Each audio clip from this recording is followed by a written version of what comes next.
Many congratulations. A Thank dominant display there. How would you reflect on that? Yeah, like you say, dominant display. I think the first 2 sets I was probably, like you say, fully in control.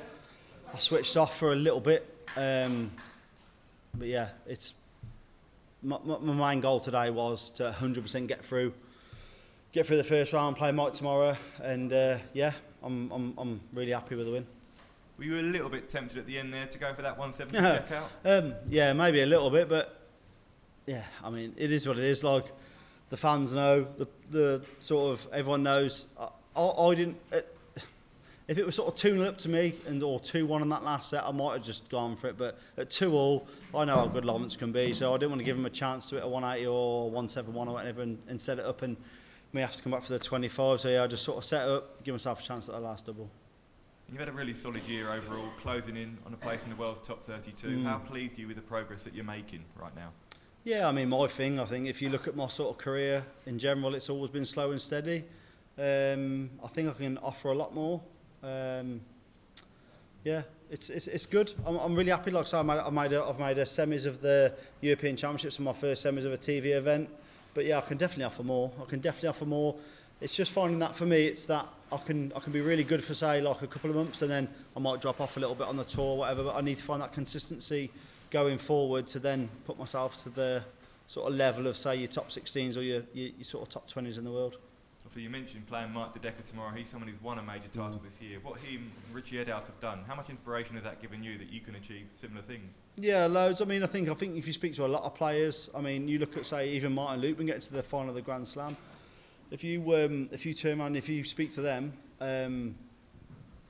they take loads of inspiration off that, because they're going like, look, we know we can play. We know, everyone knows on tour. Everyone knows within a certain bracket of players, everyone can play. So, but being able to go and do it and then take it to the next level is a different thing. So seeing them go on and get to the final, like you say, Richie Woodhouse won the Europeans, Mike De Decker won the Grand Prix. Nobody's got that sort of fear of doing it anymore, where it used to be like, get to a certain point, oh, you've got Van Gerwen or you've got Gerwen Price or someone. I think everyone's sort of can go, right, it could be my time. Cheers. Just touching on what you said there, Luke, about obviously fear factors and things like that. Have the elite lost that fear factor then, where you say everyone else is now winning tournaments? Do you believe that you can get at these elite players? I'm not sure they've lost that sort of fear factor. I don't think it's quite as strong as it used to be. I mean, if you go back and you like to your Phil Taylor's when he was flying, and Van Gerwen for me had the biggest fear factor of all. But I think Luke Humphries and Luke Littler are probably, for me, the 2 best players on the planet at the moment. So everyone knows they've got that sort of aura, if you like, where they can go on. But I think more players now are realising if you put some work in and you keep your calm, you go at certain tournaments, anyone can have a good run in a tournament. The game itself there, did you kind of switch off maybe in that last set, because you were so dominant, your average plummeted, and it almost, was it too easy for you at one point? I'm not saying it was too, I definitely switched off. I switched off a little bit thinking I felt so comfortable. I mean, I've put in so much work the last, say, 4 to 6 weeks playing, and I went up and it really showed to start with. I thought, I'm playing lovely here. And I think, like I said, did I win? I think I won 6 legs on the bounce, or 7 legs on the bounce. So, yeah, I definitely switched off, which is my own fault. You should never switch off against anybody. So, yeah, everyone's always learning, I think. So, yeah, I 100% switched off a little bit. So, hopefully, tomorrow, I won't do that. You were the favourite today. Tomorrow, you'll probably be the underdog against Mike. Do you approach it differently, and do you prefer playing that underdog role? It doesn't. No, it doesn't really affect me too much, really. I've played Mike, I don't know, say 6 or 7 times over the last couple of years. Granted, he's obviously gone on and won the Grand Prix and stuff. So, but yeah, I mean, I suppose he's going to be the favourite. My only other thing with the Worlds is if you're not the seed, I've had a game now. So I've had a game. I've gone on the stage. I've played on the stage. I know what the atmosphere is like and stuff like that. So if that is that sort of thing might play into my hands slightly, but I'm going to expect Mike to turn up tomorrow and play lovely. He played lovely at the Players' Championships every week. Yeah, so I'm going to have to play well tomorrow. Cheers. Luke, you said there about the last 4 to 6 weeks you've put in a lot of work. Just run us through what that looks like and what the preparation's been like for yourself? Yeah, I mean, I won't go on like all year that I practice loads. I practice, but like these last sort of 4 to 6 weeks, I thought, right, I'll do sort of 3 to 4 hours a day. I've been able to practice with Damon Hetter. I've been able to practice with a few other people as well, and it's just more knowing that, especially for somebody that's not like a top, say like a top player, top 16, top 8, for the Worlds, for someone outside the top 32 in the world, if you have a good run here, it can completely change your year, change your life. You all of a sudden get put into the seedings and the rankings for other events and stuff. So I just don't want to leave no sort of stone unturned. I just wanted to make sure I'd done enough work, and I'm not going to come here thinking, oh, I wish I'd have practiced a little bit more, because I'd have been daft. We talked about the likes of Richie Woodhouse winning a major, Mike Didecker's obviously in that as well. You mentioned Martin Lukeman making the Grand Slam final as well. When you look at what those players have done, they're in a similar position in the rankings to yourself. Do you look at them as an inspiration, as something that you can reproduce? Yeah, I mean, yeah, you can look at inspiration sort of thing, but like I've said before, I think any player on tour, sort of, there's so many players that can play well. You've only got to look at, I don't know off the top of my head, but I think this year, Pro Tours, how many Pro Tours have been won, Players' Championships have been won by different players?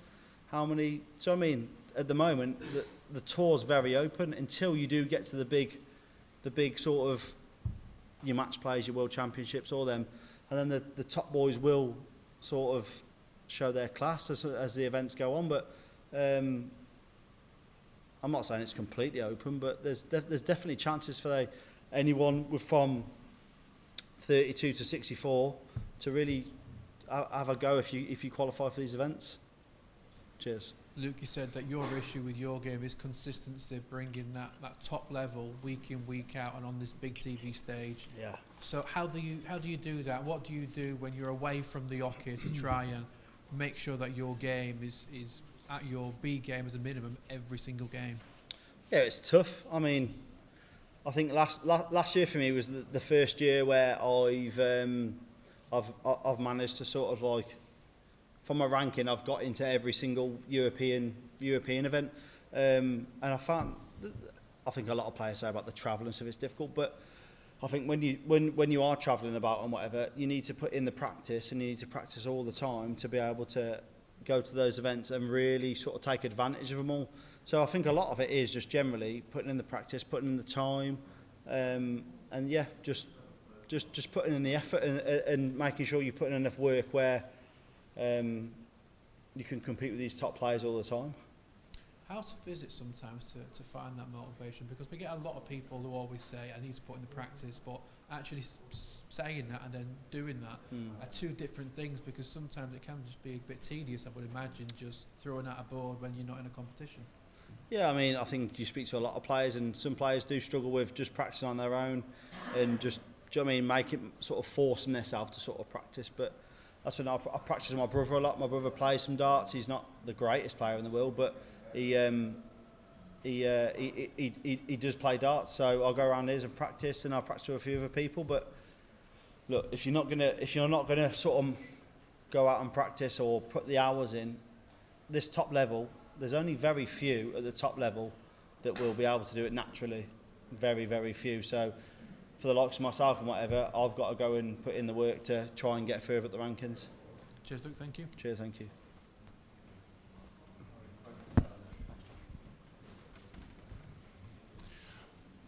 Luke, when you talk about a fear factor or diminishing fear factor in your case, yeah, what will it take for you to achieve for your fear factor to disappear altogether and for people to start fearing you, for the other side of the coin to become apparent?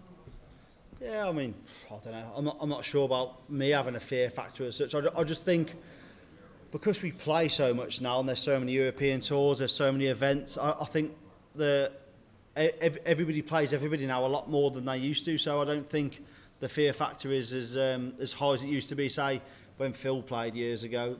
Somebody might only play Phil once every 18 months or twice every 18 months. Now players are playing. If you get through to the latter stages, you might be playing a Humphreys or a Luke Littler or a Van Gerwen or a Gerwen Price. You might be playing them 5 or 6 times a year. So as much as good as they are, that sort of fear of not being able to beat them, I think it is sort of. It's a bit more of a level where players can go, do you know what, if I can put a good game against them, who knows what can happen. And just a quick one.